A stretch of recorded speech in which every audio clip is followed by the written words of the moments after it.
నా పేరు తోట శ్రీకాంత్, మాది కొలకలూరు. శ్రీకాంత్ గారు, ఇప్పుడు జగన్మోహన్ రెడ్డి మనం మాట్లాడుతూ కొత్త జగన్ ని చూస్తారు, 2.0 అంటే చూపిస్తాను, అందరూ అక్రమ కేసులు పెడుతున్నారు, ఇప్పుడు ఇండి మా కార్యకర్తల వెంట్రుకు కూడా ఎవరు పీకలేరని అయితే ఒక వార్నింగ్ ఇస్తున్నాడు. ఎట్లా చూస్తారు వార్నింగ్? జగన్ 2 అంటే జగన్ 1కి +1 అవుతుందా?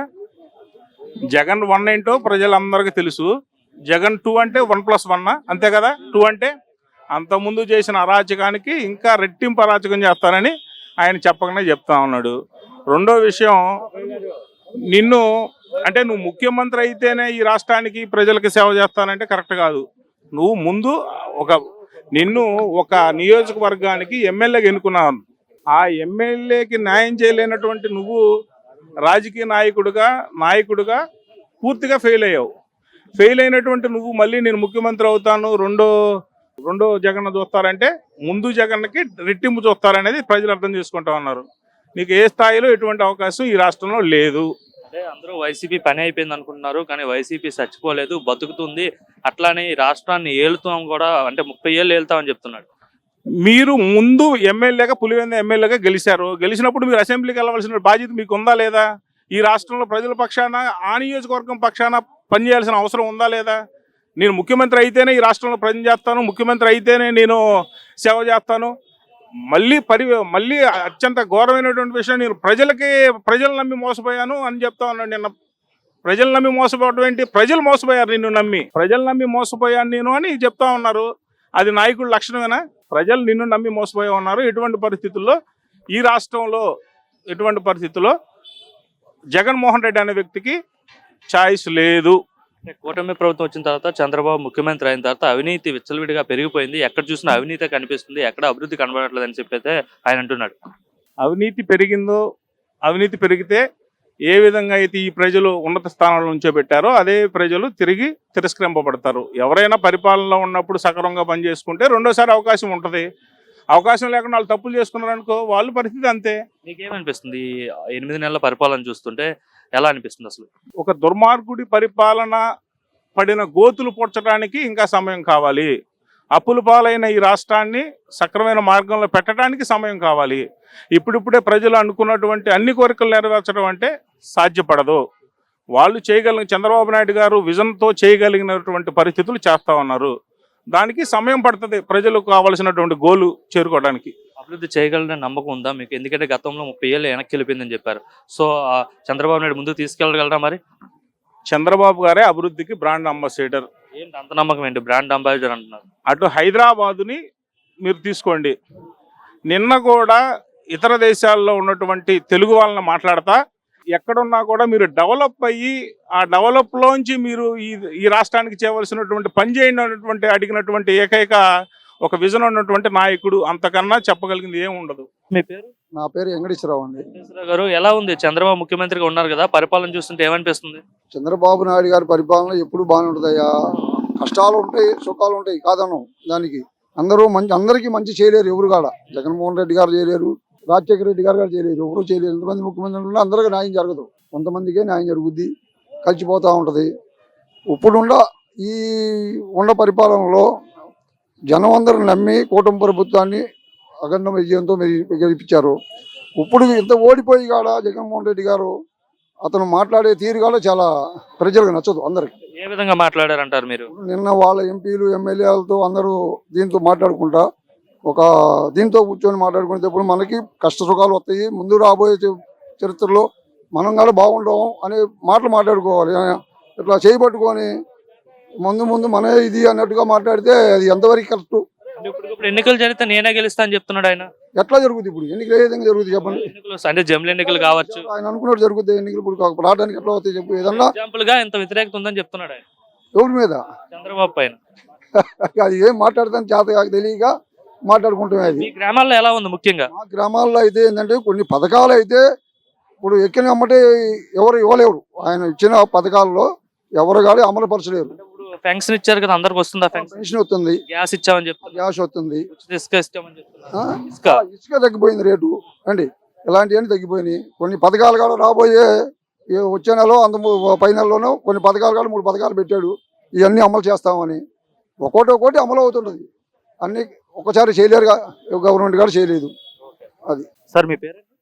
ఆనంద శేషుబాబు వాక. సార్ ఇప్పుడు జగన్మోహన్ రెడ్డి తమ కార్యకర్తలతో మనం మాట్లాడుతూ ఇక్కడ నుండి కొత్త జగన్ ని చూస్తారు, 2.0 అంటే ఏంటో చూపిస్తాను అని అయితే ఆయన ఒక వార్నింగ్ ఇస్తున్నారు. ఎట్లా ఉండబోతుంది 2.0 కాన్సెప్ట్ ఏమంటారు మీరు?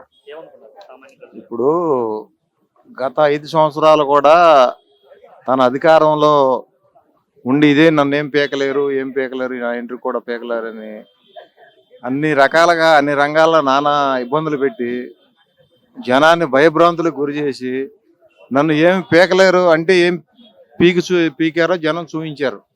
కనీసం ప్రతిపక్ష హోదా కూడా లేకుండా జగన్మోహన్ రెడ్డికి చూపించారు. అతను ఈ 7 నెలల గవర్నమెంట్లో, ఇప్పుడు గవర్నమెంట్ వచ్చి 7 నెలలు అవుతుంది. 7 నెలకు వచ్చేసి 1,00,000 కోట్ల కాడకి మనకు పెట్టుబడులు రాని ఏనా రాని చంద్రబాబు గారు పవన్ కళ్యాణ్ గారు ఇద్దరు కలిసి వాళ్ళు చేసే డెవలప్మెంట్ని ఓరవలేక ఒక భయంతోనే చెప్తున్నాడు కనుక అతను పీక ఏం చేస్తాడు? అది అధికారంలో ఉండగానే ఏం పీకలేకపోయాడు. ఇప్పుడు ఏం చేస్తాడు? అంటే కొత్త జగన్ చూస్తారు 2.0 అసలు ఏం చూపిస్తాను, మా కార్యకర్తలు వెంట్రుకు కూడా ఎవరు పీకలేరు అని చెప్తున్నాడు. అదే మొన్న చూపించారు. అప్పుడు 5 సంవత్సరాలు అధికారంలో ఉండగానే ఏం చేయలేకపోయాడు.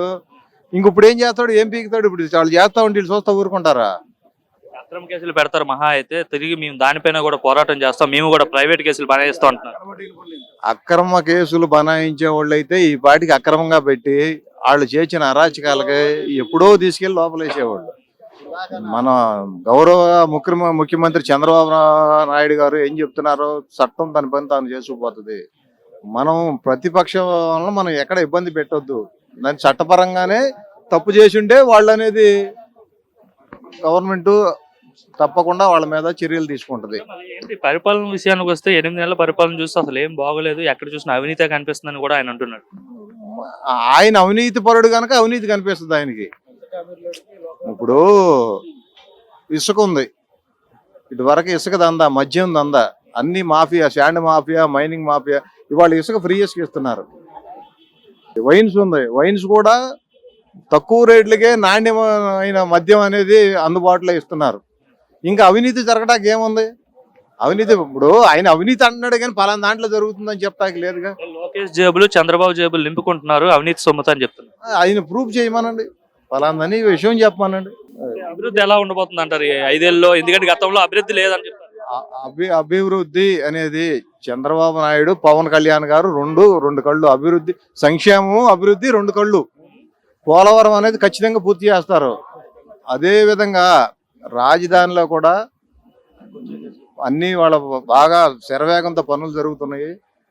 కంపల్సరీగా అభివృద్ధి అనేది చేస్తారు. అభివృద్ధితో పాటు సంక్షేమం కూడా చేస్తారు. ఇవాళ 4,000 రూపాయలు పెన్షన్ అన్నారు. 4,000 ఖచ్చితంగా ఒకేసారి ఏది ఆయన అన్న 3 నెలలకి కూడా కలిపి మొత్తం కలిపి ఇచ్చేసాడు. అదే జగన్మోహన్ రెడ్డి నేను పెంచుకుంటూ పోతానని చెప్పాడు. 3,000 రూపాయలు, 2,000, 3,000 చేస్తానని. ఆ 1,000 రూపాయలు సంవత్సరానికి 250 రూపాయలు కాడికి ఇచ్చుకుంటా వచ్చాడే తప్ప ఈ విధంగా ఎక్కడ చేయలే. చంద్రబాబు గారు అన్నట్టు చేస్తున్నారు. ఇప్పుడు అదే విధంగా ఈ మహిళలకి గ్యాస్ సిలిండర్లు ఏమన్నాయి, లేకపోతే ఈ పథకాలు చెప్పి వరుస చేసుకుంటూ వస్తున్నారు. అభివృద్ధి ఇప్పుడు రోడ్లు ఉన్నాయి. ఇటు వరకు రోడ్లు విపరీతమైన రోడ్లన్నిటి విపరీతంగా నాశనం అయిపోయినాయి రోడ్లు. మరి రోడ్లని అన్ని డెవలప్ చేసుకుంటూ వస్తున్నారు, ప్యాచ్ వర్కులు చేస్తున్నారు. పల్లెల్లో ఇప్పుడు ఎన్ఆర్జీఎస్ కింద ప్రతి పల్లెలో కూడా రోడ్లు ఒక ఊరికి వచ్చేసి 10 కోట్లు ఉన్నాయి, 30 కోట్లు ఉన్నాయి. మండలాల వారీగా విపరీతమైన డబ్బులు ఇచ్చారు ఎన్ఆర్జీఎస్. మరి ఫండ్స్ ఇచ్చారు, వర్క్ జరుగుతుంది, రోడ్లు అనేది చేస్తున్నారు. పట్టించుకోలేదా రోడ్లు? అసలు పొరపాటును కూడా ఎక్కడా కూడా ఒక బొచ్చి సిమెంట్ కానీ, ఒక బొచ్చి కంకర కానీ వేసిన అది ఈ మాట మనం కాదు. ఎందుకంటే విషయం ఏంటంటే వాళ్ళ సర్పంచులు వాళ్ళే ఉన్నారు. 90% వాళ్ళే సర్పంచులు, ఎంపీటీసీ వాళ్ళే. వాళ్ళని చెప్పమానండి. ఇప్పుడు వాళ్ళు హ్యాపీగా ఉన్నారు. ఏది మేము అధికారంలో ఉన్నా కానీ కనీసం మేము ఏం చేసుకోలేకపోతున్నాం. ఇప్పుడు ఈ గవర్నమెంట్ వచ్చినాక కనీసం మాకు సంవత్సరంన్నర ఉన్న ఇదిలో కూడా మాకనేది మా హయాంలో ఎక్కడోసారి శిలాపలకాల మీద మా పేరు అనేది వేయించుకోవడానికి చంద్రబాబు నాయుడు గారు చేశారని చెప్పి వాళ్ళు కూడా చాలా గొప్పగా చెప్పుకుంటున్నారు. లోకేష్ పనితీరు ఎలా ఉంది? లోకేష్ పనితీరు కూడా బాగానే ఉంది.